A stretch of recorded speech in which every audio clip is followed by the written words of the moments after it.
America విమానాశ్రయాల్లో ప్రయాణికులకు ఇకపై ఊరట లభించనుంది. గత 40 రోజులకు పైగా కొనసాగుతున్న హోంల్యాండ్ సెక్యూరిటీ నిధుల ప్రతిష్టంభనకు ఎట్టకేలకు తెరపడింది. డిహెచ్ఎస్లోని కీలక విభాగాలకు నిధులు కేటాయించే బిల్లుకు సెనేట్ ఆమోదం తెలిపింది. ముఖ్యంగా నిధులు లేక వేతనాలు అందక ఇబ్బంది పడుతున్న టీఎస్ఏ సిబ్బందికి ఈ నిర్ణయం పెద్ద ఊరటనిస్తుంది. దీనికి సంబంధించిన మోర్ డీటెయిల్స్ ఇలా ఉన్నాయి. అమెరికాలో గత 6 వారాలుగా కొనసాగుతున్న హోంల్యాండ్ సెక్యూరిటీ షట్డౌన్ ఒక కొలిక్కి వచ్చింది.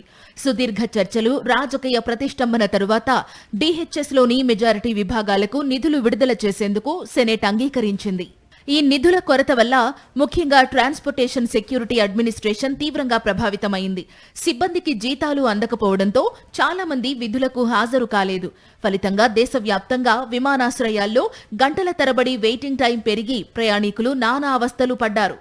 తాజా ఒప్పందం ప్రకారం టీఎస్ఏ, కోస్ట్ గార్డ్ మరియు సైబర్ సెక్యూరిటీ వంటి కీలక విభాగాలకు నిధులు అందుతాయి.